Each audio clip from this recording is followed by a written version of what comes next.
নমস্কার। 7ই সেপ্টেম্বর চন্দ্রগ্রহণ। এই চন্দ্রগ্রহণের তাৎপর্য কি, জ্যোতিষ কি বলছে? রাত 9:57 থেকে পরের দিন সোমবার 1:27 পর্যন্ত AM পর্যন্ত চন্দ্রগ্রহণ থাকবে।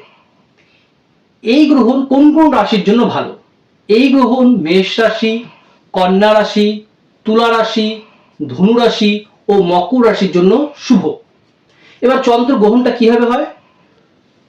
পৃথিবী সূর্য ও চাঁদের মাঝখানে চলে আসে, ফলে পৃথিবীর ছায়া চাঁদের উপর পড়ে এবং চাঁদ আংশিক বা সম্পূর্ণ অন্ধকারে চলে যায়।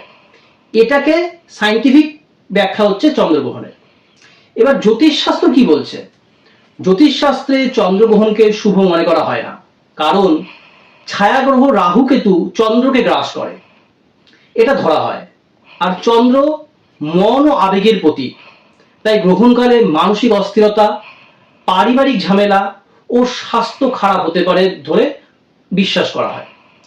এবার চন্দ্রগ্রহণে কি করা উচিত? চন্দ্রগ্রহণে মন্ত্র জপ করা উচিত। গুরু প্রদত্ত যে বীজ মন্ত্র দিয়েছেন গুরু, সেই মন্ত্র জপ করা উচিত।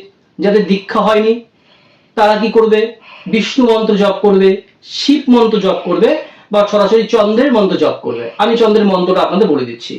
নম শ্রাং শ্রীং শ্রৌং সহ চন্দ্রায় নম।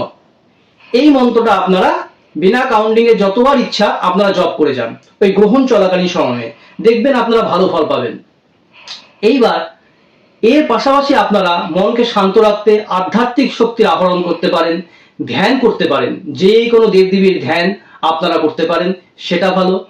অনেক ক্ষেত্রে অনেক সময় গ্রহণ চলাকালীন অনেকে উপবাস করেন, খাদ্য গ্রহণ করেন না, সেটাও ভালো।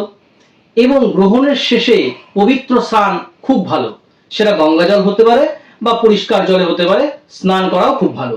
এবং দান করা অতি উত্তম।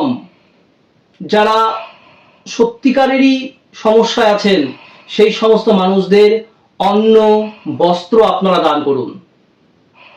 যদি কেউ ভাবেন যে আমি সরাসরি দান করতে পারবো না, ভারতবর্ষে বা আমি যদি কুচবিহার থেকে বলে থাকি, এরকম অনেক NGO আছে যারা সত্যি মানুষের উপকারে কাজে লাগে।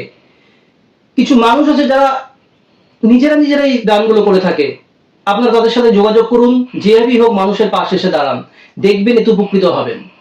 এবং যেটা বিশেষ করে আমি বলবো, যারা গর্ভবতী নারী আছে, আমার বোন, আমার দিদি, যারা এই সময় গর্ভে একজনকে ধারণ করে আছেন, তাদের উদ্দেশ্য বলবো, আপনারা কিন্তু ওই গ্রহণ চলাকালীন বাড়ির থেকে বার হবেন না। কেন? কারণ এই গ্রহণের যে রেডিয়েশনটা থাকে এটা ভালো হয় না। সেই ক্ষেত্রে আমাদের স্কিনে নানান সমস্যা সৃষ্টি করে বা সেক্ষেত্রে রোগ বিসুখ হতে পারে। তাই এই সময় আপনারা বাড়িতে থাকবেন। এবং এই গ্রহণ চলাকালীন সময়ে কিছু ধারালো কিছু ব্যবহার করবেন না। কারণ যদি কেটে যায় তাহলে এই যে রশ্মি, এই রশ্মির প্রভাবেও কোনো নেগেটিভ কোনো একটি কানেকশন আপনার বডিতে রোগের প্রভাব ঘটতে পারে। এর জন্য করবেন না। রান্না করা থেকে বিরত থাকা উচিত, কারণ এর জন্যই, কারণ সেই যে রশ্মি, এই রশ্মির মধ্যে নানান ধরনের ব্যাকটেরিয়া, নানান ধরনের বাস থাকে। তার জন্য সেই সময় যদি খাবারটা আগে খাওয়া হয়ে যায় তাহলে খুব ভালো। আর যদি বাড়িতে খাবার থাকে তাহলে সবুজ কিছু দিয়ে রাখবেন, সেটা যে কোনো দুব্বা পাতা হতে পারে, তুলসী পাতা হতে পারে, এই সমস্ত জিনিসগুলো দিয়ে রাখবেন। এই ছোট একটু জিনিস মেনটেন করবেন, দেখবেন আপনারা ভালো থাকবেন, সুস্থ থাকবেন। কিন্তু গ্রহণ বলে প্যানিক হবেন না। গ্রহণ একটা সময়কালের মধ্যেই হয়ে থাকে। সূর্য পৃথিবী চাঁদের যে কানেকশন, সেইভাবে গ্রহণ হয়ে থাকে। আমি যে নিয়মটুকু বললাম এই নিয়মটুকু আপনারা পালন করুন, দেখবেন ভালো থাকবেন, কোনো সমস্যা হবে না। ভালো থাকবেন আপনারা।